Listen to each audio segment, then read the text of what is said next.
Okay, I know no one wants to watch a 20-minute video, so I'm going to try really hard to condense what happened today into like 5 minutes.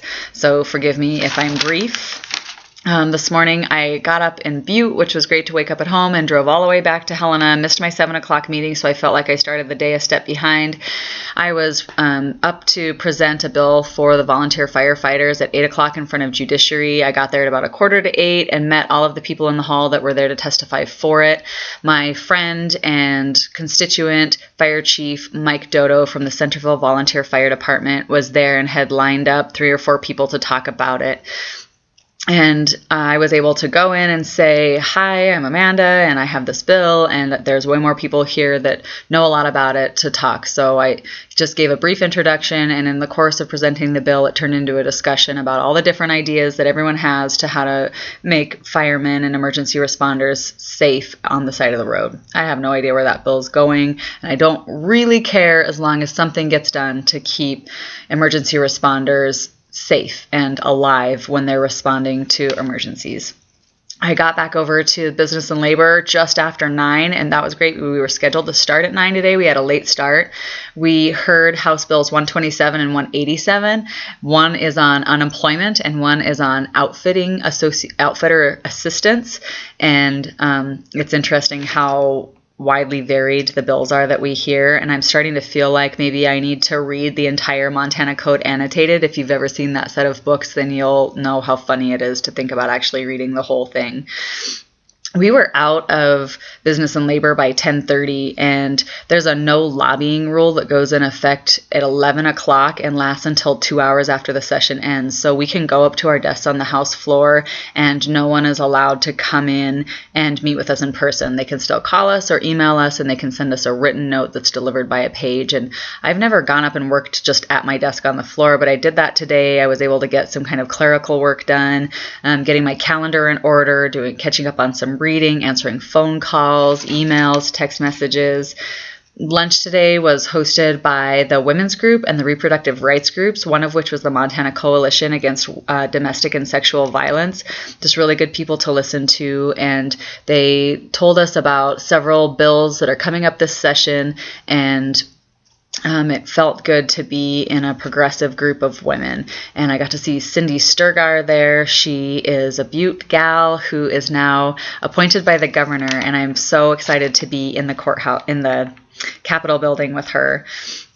At 1 o'clock, the House session started, and really today's video is called Day 10 because technically that's what day we're on, but we should probably call it Day 1 because today it started. They moved the joint rules resolution from last on the list to first on the list, and it was unanimously passed, so that was all butterflies and rainbows. And then there were 4 bills to be heard basically on banking, and they were cleanup bills, agency bills that should have been non-controversial. They were all passed out of committee with only 1 or 2 no votes and 16 or 17 or 18 yes votes. And all it took was one person to stand up on the House floor and say, this bill puts us under the auspices of federal regulations and adds federal law to the Montana Code, and you guys should all vote with me.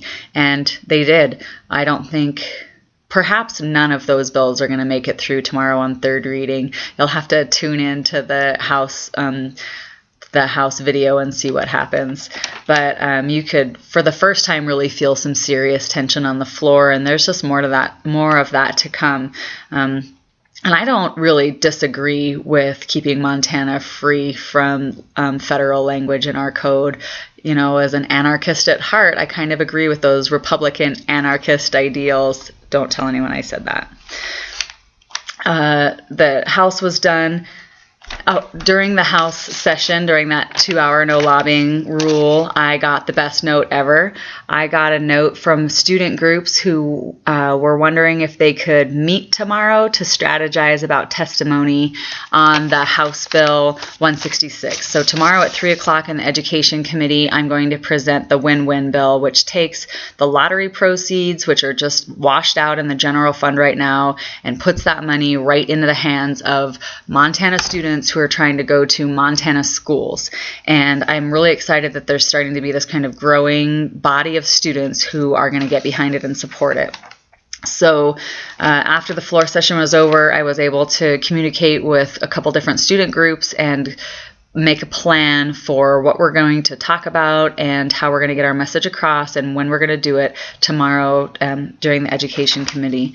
At 3 o'clock, the local government committee met. I'm on that, and we took executive action on my bill, House Bill 164, which was the most easy, and 2 others, 77 and 148. And so I'll be up on the House floor again to present my bill probably early next week. We also heard testimony on 3 bills, 202, 193, and 169, and I got a ton of constituent emails on House Bill 169. It has to do with allowing local coordination, like between a county and the federal government it looked to me like federal land regulations. And so it seems like there's a ton of interest in that bill, and you might want to look it up, House Bill 169. I, from 4 to 5, went down into the bullpen and answered emails. It took me that long to answer all the constituent emails I'm getting, which is great. That's exactly what should be happening. And I left the Capitol at 5, came back over to the House. The Fire Alliance, volunteer firefighters, and a bunch of other groups are having a dinner for us tonight. And there's also a great group putting on Ansel Adams opening at the Holter Art Museum.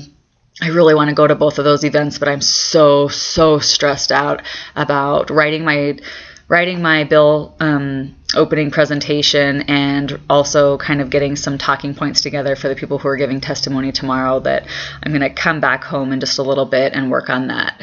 I'm really thankful that I was given a ton of training by all kinds of different groups across the state on how to message and how to write these kind of talking points. This will be my first exercise in getting that done when it really counts. So thanks for all the support. Thanks for tuning in. Stay involved, pay attention, and hopefully I'll see you tomorrow at 2:30.